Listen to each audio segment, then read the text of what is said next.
Bon, ma foi, ce rendu me paraît réussi. Ton apprentissage avance bien, Vultus. Encore quelques Elevaltuna, je pense que tu pourras commencer à guider les spectatrices à ton tour. Merci maître. Toutefois, j'ai une question pour l'ordre du jour. Et quelle est-elle? J'aimerais comprendre la notion du mal pour le genre humain, car je rencontre des difficultés à en saisir les nuances. Est-il philosophique? Est-ce une entité à part entière? Je ne sais plus où donner de la tête. Je vois. Que peux-tu m'en dire d'après les connaissances que tu as déjà regroupées? De ce que j'en ai noté, cela dépend du mot. Si c'est un adjectif, cela représente le mauvais, le nuisible. Si c'est un nom, référence à la souffrance physique, l'inconfort ou moral.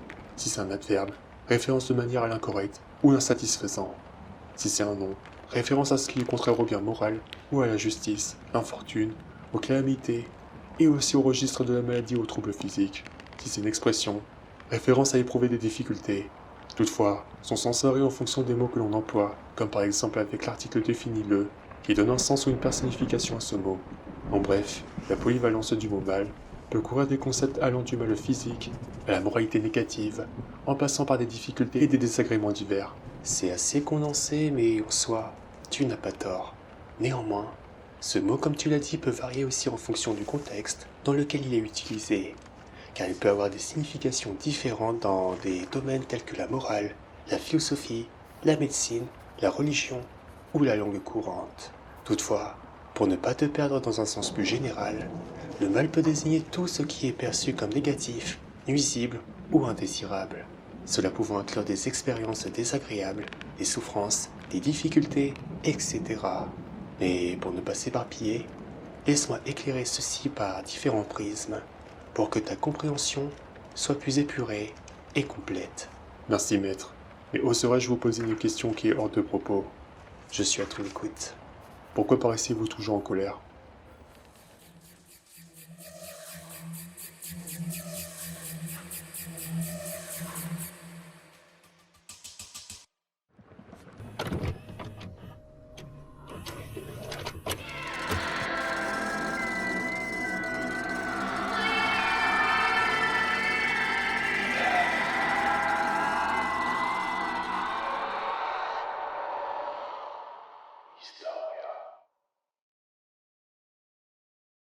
Bien que ce mot ne soit pas palpable, il est au cœur de ce qui peut définir l'humanité.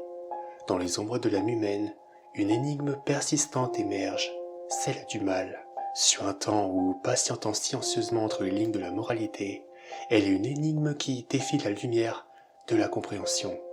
Est-ce une force inhérente, tissée dans les fils mêmes de votre humanité, ou bien une ombre projetée par des choix égarés, dont les sombres couloirs du temps? Le mal, mystérieux et insaisissable, peut se dévoiler dans les recoins les plus inattendus de vos pensées et de vos actions. Ce dernier pouvant se former dans des actes délibérés, tissant des toiles sombres qui obscurcissent la possibilité de compassion, et, d'autres fois, ses rêves et ses cauchemars, cherchant à déchiffrer les mystères de cette malédiction qui sommeillerait dans les méandres de votre existence. Dans cet amas mystérieux, demeurant un miroir troublant, reflétant les choix qui sculptent votre personnalité, explorons un territoire où la frontière entre la lumière et l'obscurité s'efface, laissant derrière elle une question suspendue dans le silence de l'inconnu qui est: qu'est-ce que le mal?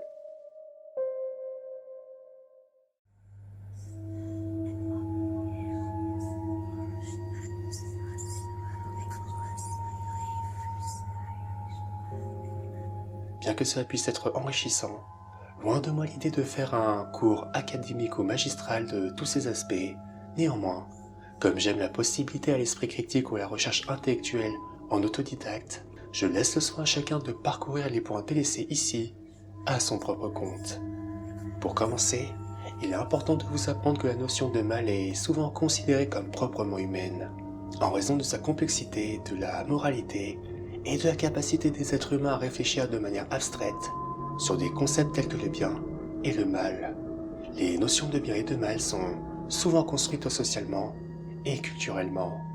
Différentes cultures ont des systèmes moraux variés, et ce qui est considéré comme mal dans une culture peut ne pas l'être dans une autre, cela suggérant que le mal est une construction humaine influencée par des facteurs culturels, religieux et sociaux. En effet, les êtres humains ont la capacité de développer une conscience morale qui est un sens subjectif du mal et du bien. Cette conscience morale est souvent influencée par des normes culturelles, éducatives et sociales, mais elle permet aux individus de faire des choix moraux en fonction de leur propre compréhension de ce que la norme préconise de bien et de mal. Cela étant dit, les êtres humains sont donc capables d'engager des réflexions éthiques complexes, pouvant évoluer les conséquences de leurs actions et réfléchir sur les principes moraux, envisageant différentes perspectives éthiques. Cette capacité à réfléchir sur la moralité suggère que la notion de mal est propre à l'expérience humaine, d'autant plus que les systèmes juridiques et éthiques humains sont basés sur la notion de responsabilité morale. Les individus sont, dès lors, jugés responsables de leurs actions en fonction de normes morales acceptées dans une société donnée. Cette idée de responsabilité morale est unique à l'expérience humaine et renforce cette idée que les êtres humains éprouvent par des émotions telles que la culpabilité, la honte ou le remords. Ces émotions sont liées à la compréhension personnelle du bien et du mal et joueraient un rôle important dans la régularisation du comportement moral. Cependant, il est crucial de faire remarquer que la question du bien et du mal est également abordée dans le cadre de la philosophie morale et de la théologie, et différentes perspectives peuvent exister quant à savoir si le mal est une réalité objective ou une construction humaine. Certaines perspectives religieuses, par exemple, soutiennent que le mal a une existence objective et transcendantale, indépendamment de la perception humaine. Je crois perdre pied. Je pense que nous allons procéder par étapes. Ce que je viens de t'expliquer est ce que je nommerai les prémices à la compréhension au sens large de ce qu'est le mal. Ceci est le nécessaire pour explorer les différents aspects par des domaines ou des idées différentes de ces formes pour mieux le comprendre. Mais cela se verra plus clair après chaque point, alors poursuivons avec un peu de contexte historique. Les normes morales évoluent sans cesse au fil des siècles. Ce qui était autrefois considéré comme acceptable ou même moralement louable dans le passé peut être jugé comme mal de vos jours. Par exemple, des pratiques telles que l'esclavage ou certaines formes de discrimination étaient autrefois acceptées dans de nombreuses sociétés, mais dorénavant, et heureusement, universellement condamnées.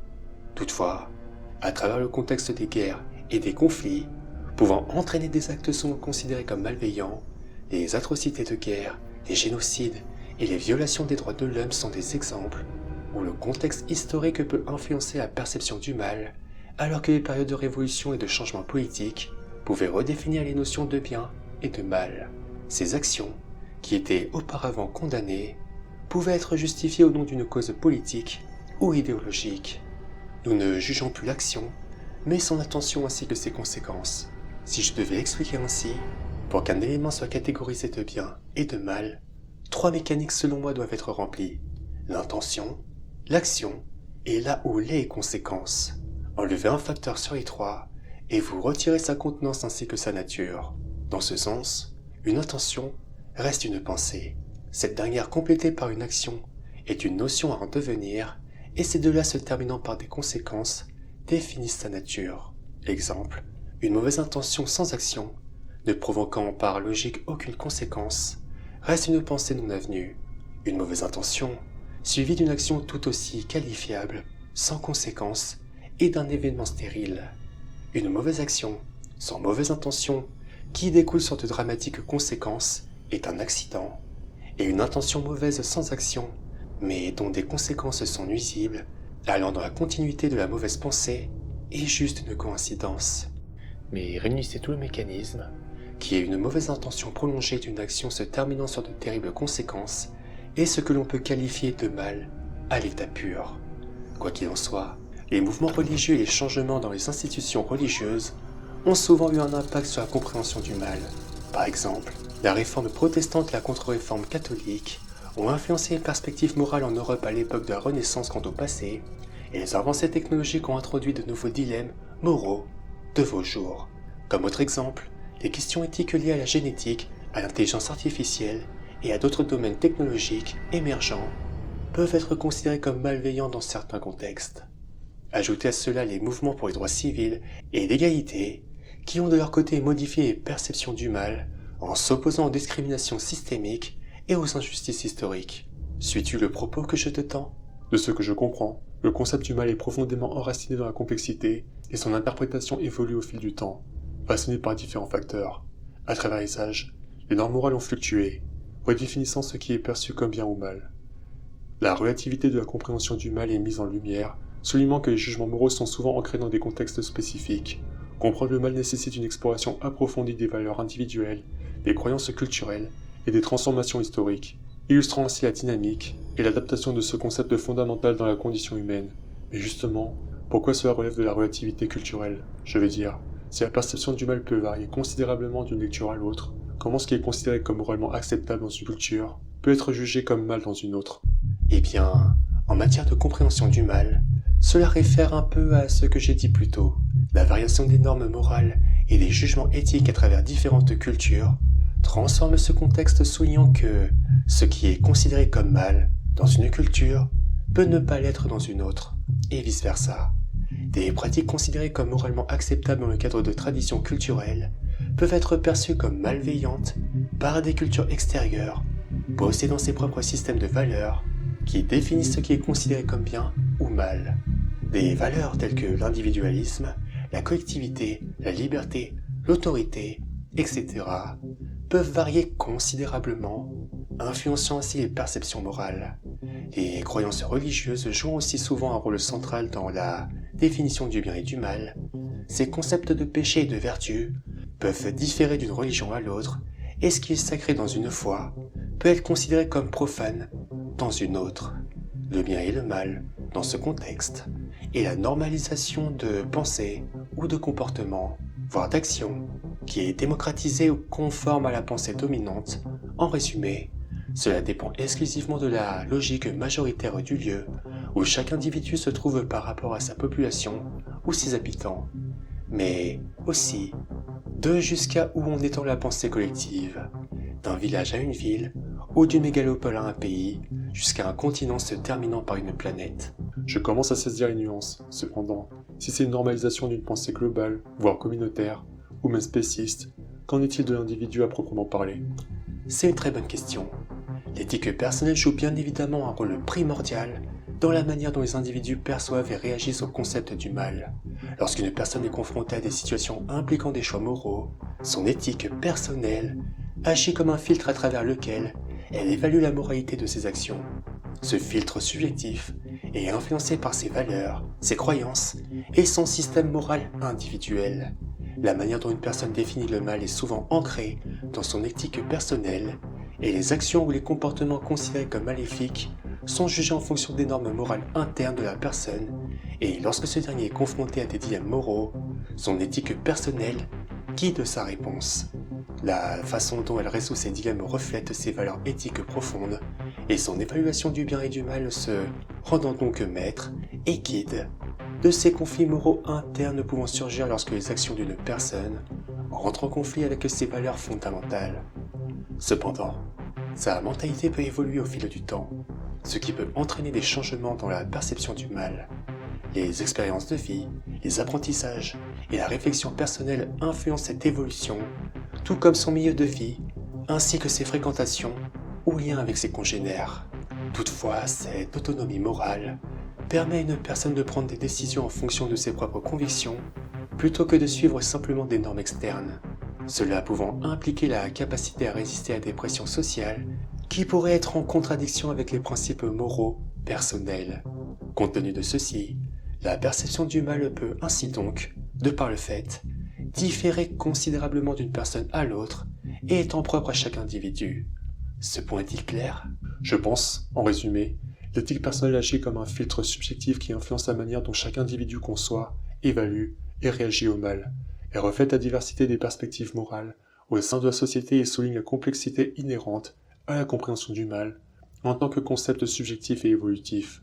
Bien que le milieu formate les individus, le mal dépend premièrement de la vision de l'être conscient qui la conscientise, subjectivement, pour aligner une conduite qui assure une santé morale tout en s'octroyant un socle commun, pour vivre en groupe et définir les lois qui n'entravent pas celui de ses congénères.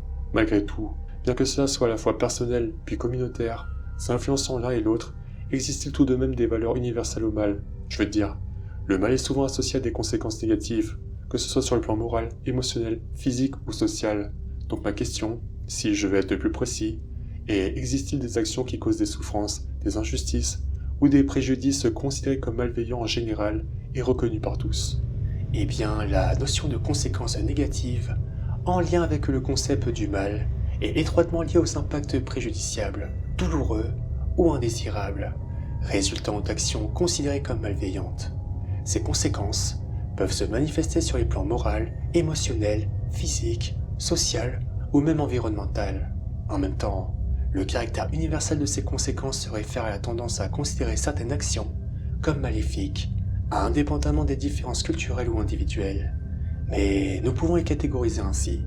Au niveau moral, les conséquences négatives peuvent inclure des remords, la culpabilité et la perte d'estime de soi résulter d'actions contraires aux valeurs personnelles ou sociales.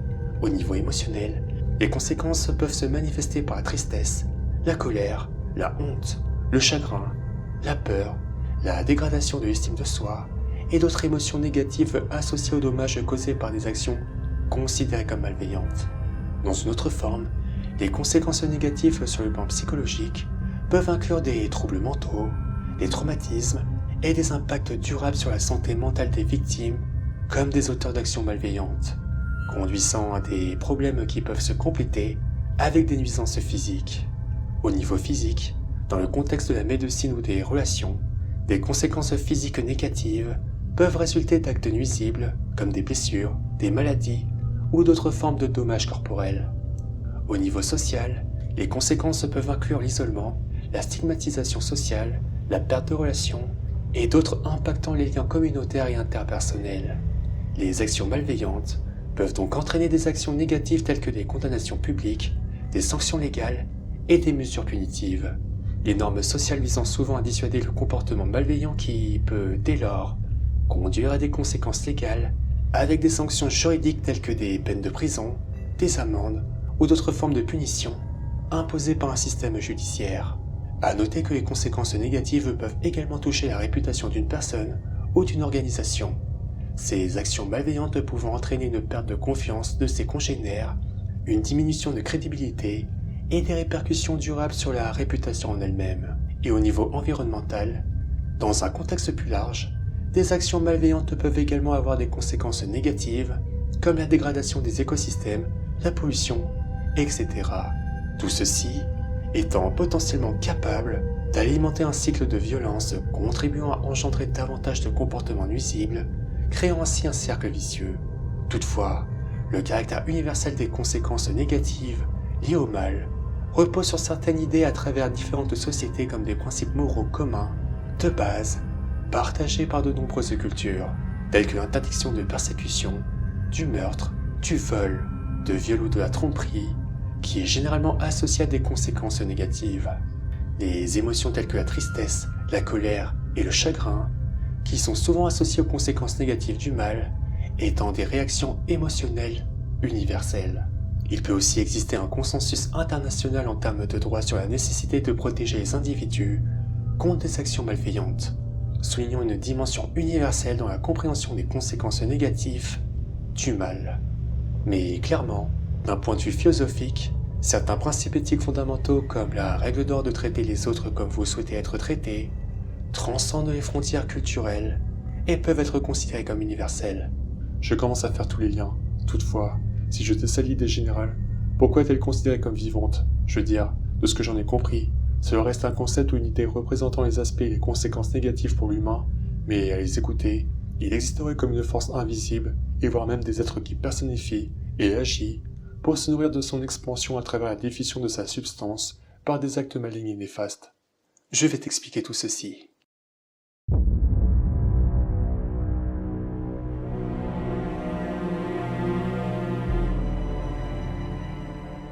La dimension religieuse du mal est souvent ancrée dans les croyances théologiques et spirituelles spécifiques à chaque religion. Les religions du monde abordent la question du mal d'une manière qui influence la compréhension de ses origines, de ses manifestations et des moyens de la surmonter. Si je devais en écrire quelques aspects, je choisirais ceci. Le péché. Dans de nombreuses traditions religieuses, le mal est souvent associé au concept de péché. et est considéré comme une transgression des commandements divins, rompant la relation avec la divinité et nécessitant la repentance. L'origine du mal. Les religions proposent différentes explications sur l'origine du mal. Certaines traditions attribuent le mal à la désobéissance des êtres humains envers Dieu, tandis que d'autres considèrent le mal comme une force indépendante ayant une existence propre. Les forces du mal. Certaines religions décrivent des entités ou des forces maléfiques, souvent en opposition aux forces du bien. Ces entités peuvent être des démons, des esprits malins ou des figures diaboliques qui tentent de détourner les fidèles du droit chemin. Le jugement divin. La dimension religieuse du mal est souvent liée à l'idée d'un jugement divin. Les actes malveillants sont perçus comme des offenses à la volonté divine, et les croyants peuvent s'attendre à une rétribution divine ou à un jugement final après la mort. La rédemption. De nombreuses religions offrent des moyens de rédemption pour surmonter le mal. Cela peut impliquer des rituels de purification, la confession des péchés, le repentir sincère ou la recherche du pardon divin. Le combat spirituel. Certains systèmes religieux décrivent la vie comme un combat spirituel entre les forces du bien et du mal. Les croyants sont appelés à résister aux tentations maléfiques et à choisir la voie morale guidée par leur foi. Loi morale. Les religions fournissent souvent des codes moraux et éthiques qui définissent ce qui est considéré comme bien ou mal. Ces lois morales peuvent être énoncées dans des textes sacrés et servir de guide pour la conduite des croyants. La souffrance et le mal. Les religions offrent diverses perspectives sur la manière de comprendre la souffrance et le mal dans le monde. Certains considèrent la souffrance comme une épreuve permettant la croissance spirituelle, tandis que d'autres soulèvent des questions théologiques complexes sur la nature de Dieu et de la souffrance. Le libérateur ou le sauveur. Certaines traditions religieuses enseignent que la libération du mal vient d'un sauveur, Messie ou figure divin, qui offre une voie vers la rédemption et la délivrance du mal. En bref, les récits religieux, tels que les mythes et les paraboles, furent souvent utilisés pour illustrer des leçons morales et spirituelles sur la nature du bien et du mal. Mais maître, qu'en est-il de ces êtres maléfiques que les humains semblent craindre? J'allais y venir, mais je dois le faire par étapes. La symbolique du mal, comme on peut s'en douter, est vaste et variée. Influencée par de multiples perspectives, les symboles du mal peuvent évoquer des idées de menace, de destruction, de chaos, de tentation et d'autres concepts négatifs.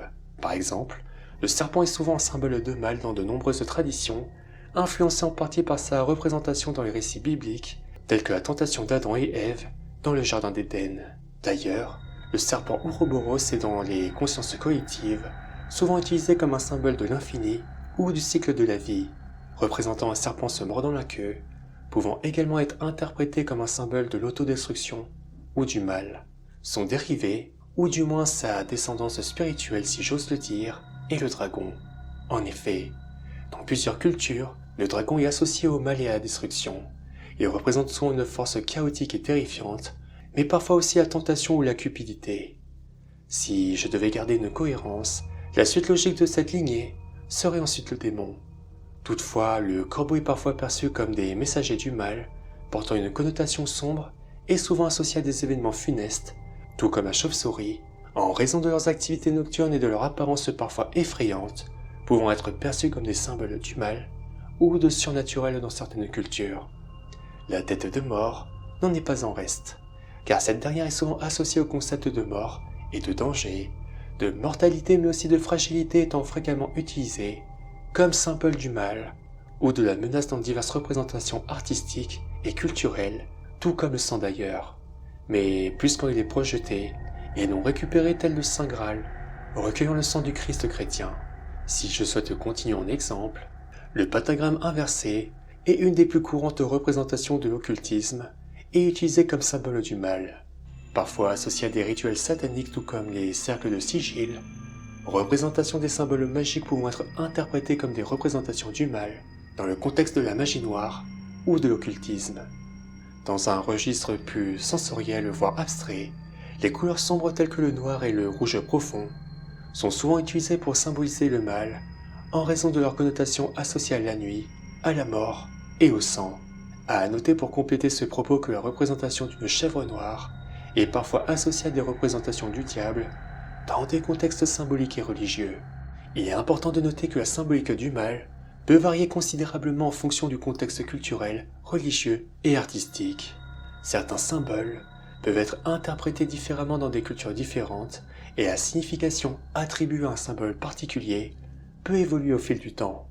Si toutes ces représentations peuvent parler à tous, je pense qu'il est intéressant de voir la source du mal représentée par des personnages dans différentes religions, souvent sous la forme de figures mythiques ou religieuses, à des origines profondément enracinées dans l'histoire humaine et étant souvent utilisées pour communiquer des concepts moraux, religieux et philosophiques.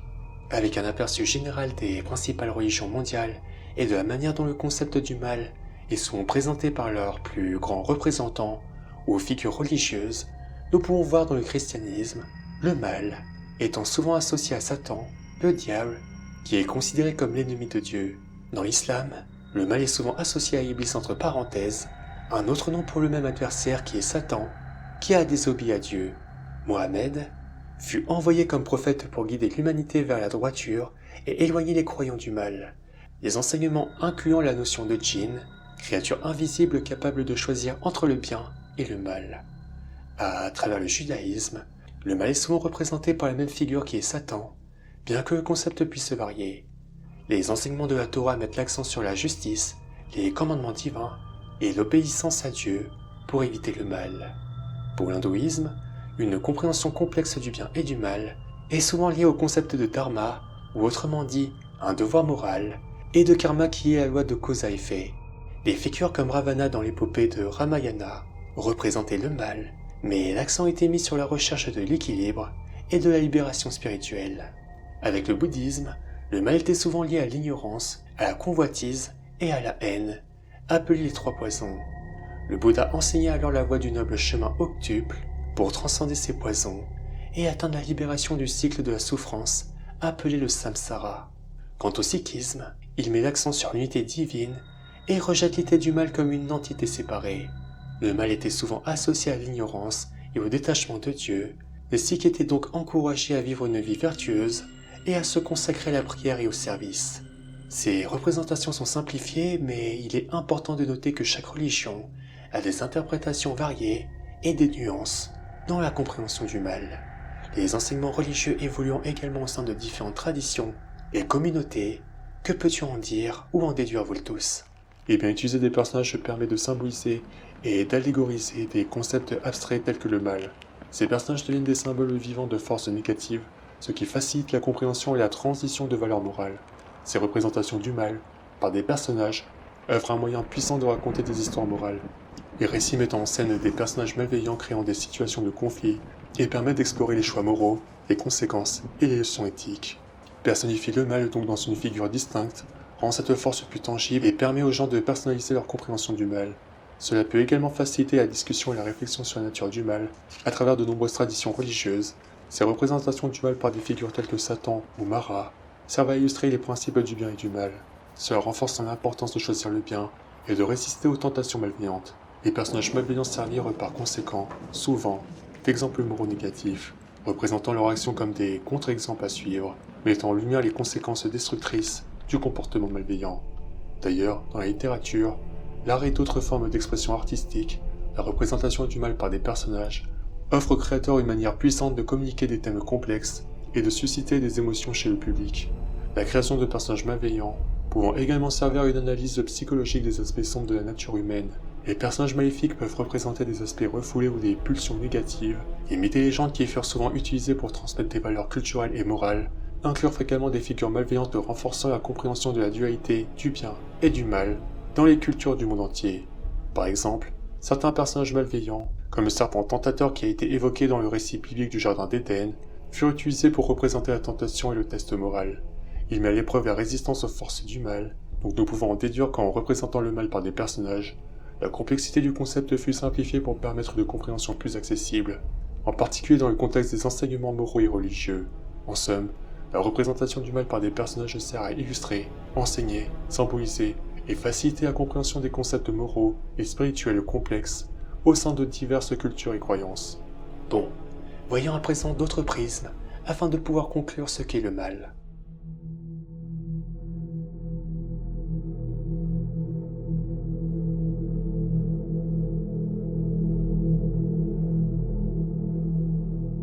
Bien que nous ayons vu l'ensemble de sa construction, nous pouvons néanmoins détailler une forme de psychologie du mal qui se pencherait sur la compréhension des comportements humains qui peuvent être perçus comme malveillants, cruels ou moralement répréhensibles. Cette discipline explore alors les facteurs qui peuvent conduire les individus à commettre des actes malveillants et qui tente de comprendre les mécanismes psychologiques qui sous-tendent de tels comportements. En effet, des chercheurs tels que Stanley Milgram, par exemple, menèrent des études célèbres sur l'obéissance à l'autorité. Ces études ont montré comment des individus ordinaires pouvaient être amenés à infliger des souffrances importantes à autrui, simplement en obéissant à des ordres d'une autorité perçue, et déduit ceci suite à l'ensemble de ses recherches. La capacité de détruire la vie humaine est maintenant entre les mains de tout individu. En raison de la combinaison de la technologie et de l'organisation, la puissance, institutionnalisée, est plus décentralisée et plus anonyme que jamais. Par conséquent, l'homme ordinaire est apte à causer d'immenses destructions à une échelle sans précédent. Toutefois, une autre expérience se permit de voir d'autres aspects, notamment avec celle de la prison de Stanford, menée par le psychologue Philippe Zimbardo, qui étudia comment les rôles sociaux pouvaient influencer le comportement. Les participants, assignés au rôle de gardien de prison, manifestèrent des comportements malveillants, montrant comment le contexte pouvait avoir un impact significatif. La situation a le pouvoir de faire émerger des comportements que personne ne pourrait prédire, et une fois que vous vous rendez compte de cela, vous devenez plus humble face à la complexité de la nature humaine. Dans un autre cas, la théorie du comportement altruisme montre une psychologie sociale en examinant également les concepts d'altruisme et d'égoïsme. Le comportement altruisme impliqua des actions en faveur des autres, tandis que l'égoïsme fut axé sur la gratification personnelle. L'étude des motivations sous-jacentes aida à comprendre pourquoi certains individus pouvaient agir de manière malveillante. D'ailleurs, certains biais cognitifs, tels que la déshumanisation de l'autre, pouvaient contribuer à des comportements malveillants. La psychologie explore également comment la perception de l'autre, comme moins que pleinement humain, pouvait faciliter la cruauté, surtout par constatation de cas lors de la Seconde Guerre mondiale, avec les cas d'extermination influencés parfois par des normes sociales et les influences de groupe pouvant influencer les choix moraux. Ces effets de groupe pouvant parfois conduire à des comportements malveillants qui ne seraient pas présents au niveau individuel, qui seraient plus présentes avec des causes sous-jacentes de la violence, de la criminalité et d'autres comportements malveillants, voire de naissance comme avec la psychopathie ou provoqués comme avec des troubles de la personnalité. En étudiant tous ces aspects, la psychologie du mal permet donc de viser à apporter un éclairage sur la complexité des comportements humains malveillants et à fournir une compréhension plus profonde afin de prévenir de tels comportements et encourager des normes morales positives. Il est important de noter que ces études ne cherchent à aucun cas à excuser ou à libérer les actions malveillantes, mais plutôt à comprendre les mécanismes qui peuvent les sous-tendre. Bien que ceci est plus clinique, que peux-tu me dire si nous touchons plus à l'esprit ou à la conscience? La réflexion sur le mal est une quête intellectuelle visant à comprendre la nature, l'origine et les implications morales du mal. Les philosophes notamment ont exploré le concept du mal à travers différentes écoles de pensée et traditions philosophiques, offrant ainsi une variété d'analyses et de perspectives. Il a été spéculé sur l'origine du mal, se demandant s'il provenait de la nature humaine, de facteurs sociaux, de la liberté individuelle, ou même de forces cosmiques. Certains questionnèrent dès lors si le mal était inhérent à l'existence, ou s'il résultait de choix spécifiques. La nature même du mal était une question complexe. Les philosophes se demandèrent si le mal était une entité distincte, une absence de bien, ou simplement une perspective subjective. Certains débats philosophiques portèrent sur la possibilité de définir objectivement le mal, et la réflexion philosophique sur le mal s'inscrivent souvent dans le cadre de l'éthique et de la morale. Les philosophes explorèrent sur les principes éthiques qui guidaient les actions humaines, posant des questions sur la façon dont les individus pouvaient déterminer ce qui était moralement juste ou mauvais. Le problème étant de la liberté et de la responsabilité individuelle, qui fut souvent central dans la réflexion philosophique sur le mal. Les philosophes se demandèrent dans quelle mesure les individus étaient responsables de leurs actions malveillantes et comme la liberté individuelle entre en jeu.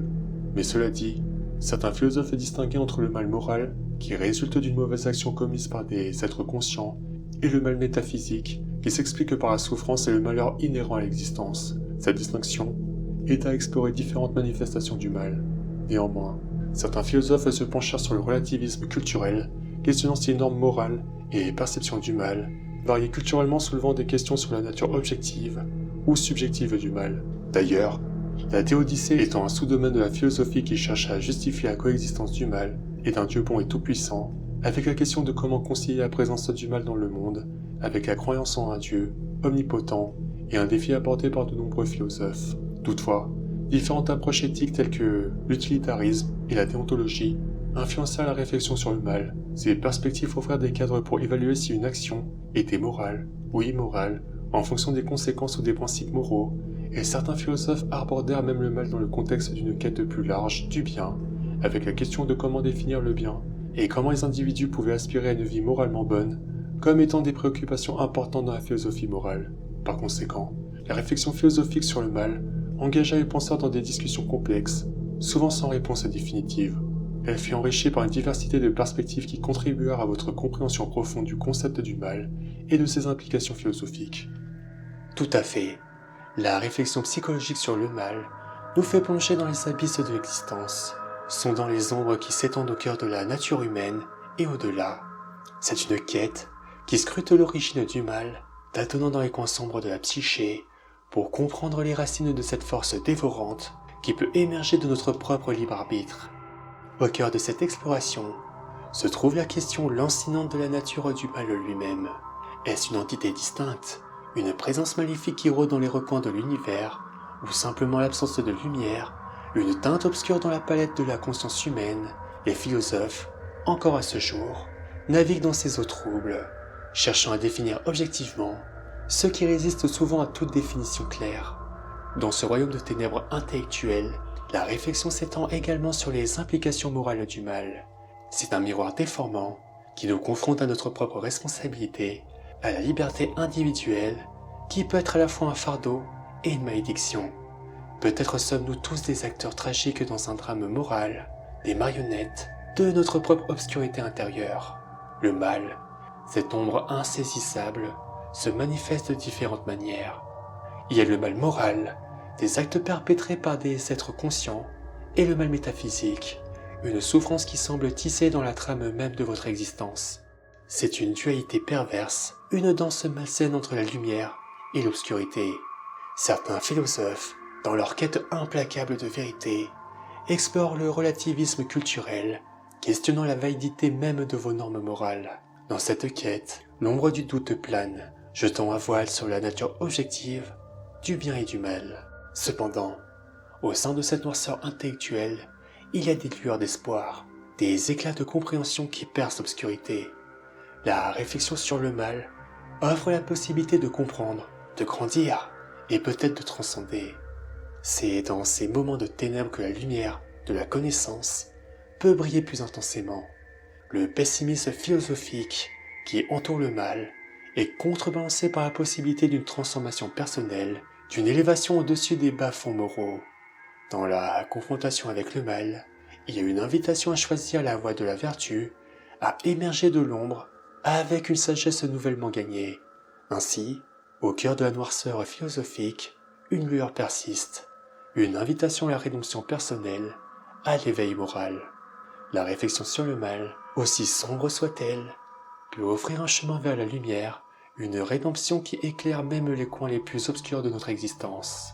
Bannir le mal avec son libre arbitre, plutôt que d'être né bon par défaut sans avoir le choix, peut être vu comme une danse poétique entre la lumière et l'ombre, entre le libre choix et la responsabilité individuelle. Cette perspective offre une profonde signification à l'existence, transformant chaque parcours moral en une épopée personnelle, une quête où chaque décision devient une note dans la symphonie du destin. Imaginons l'âme comme un ange libre, doté du pouvoir de choisir entre le bien et le mal. Dans cette liberté radieuse réside une beauté tragique, car chaque aile battante crée des tourbillons dans le tissu du destin. L'importance de bannir le mal avec le libre arbitre réside dans le rôle central que vous jouez dans la création de votre essence morale. Être né bon par défaut, tel un ange immaculé, pourrait sembler être un cadeau divin, mais en réalité, cela priverait l'âme de la véritable grandeur. La vraie splendeur réside dans la capacité de choisir délibérément la vertu, de sculpter votre propre lumière au sein de l'obscurité. Chaque acte de bonté, chaque refus du mal, devient une aquarelle colorée sur la toile de votre existence. Le libre arbitre conférant dès lors à votre parcours moral une profondeur révélatrice de votre propre être conscient. Nous sommes les poètes de notre propre histoire, et sculpteur de notre propre destin. Bannir le mal devient alors une œuvre d'art en perpétuelle création, une danse où chaque pas est guidé par le choix conscient de rechercher la lumière plutôt que l'ombre. Dans cette poésie morale, le libre arbitre vous offre à tous également la responsabilité individuelle où chaque choix est une signature personnelle, une déclaration de qui vous choisissez d'être. Plutôt que d'être des bénéfiques tels que les anges par défaut, vous devenez des architectes de la vertu, des artisans du bien dans un monde où chaque acte de bonté résonne comme une mélodie céleste. Ainsi, bannir le mal avec le libre arbitre devient une invitation à une aventure morale, une épopée où la beauté émerge de la lutte, où la vertu n'est pas imposée mais choisie. C'est dans cette symphonie du choix, où chaque note résonne avec la profondeur, que l'âme trouble sa véritable splendeur poétique et écarte le choix de se corrompre au mal et de rejoindre le représentant de son domaine qui lui-même, en étant doté, et s'est opposé à cette lumière libératrice. Comprends-tu à présent, Voltos? Oui, merci maître. Bien. Quant à vous, le récit étant achevé, il ne me reste plus qu'à vous souhaiter bonne route. Cette bibliothèque vous sera toujours accessible, pour le peu que vous soyez voué à y revenir un jour. Dans la retranscription papier de l'œuvre de l'esprit, une oreille sera toujours la bienvenue pour le conteur que je suis.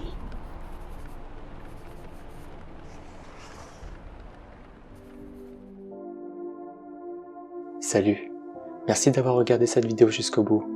Si tu as apprécié, surtout n'hésite pas à mettre un petit j'aime ou un commentaire ou à la partager. Car pour toi ça représente pas grand chose, mais pour moi ça aide à développer la chaîne. Et si tu le veux, ou que tu peux te le permettre, n'hésite pas à faire un petit tour et à laisser un petit quelque chose, car de sympathiques cadeaux t'attendent. Merci encore, et à bientôt.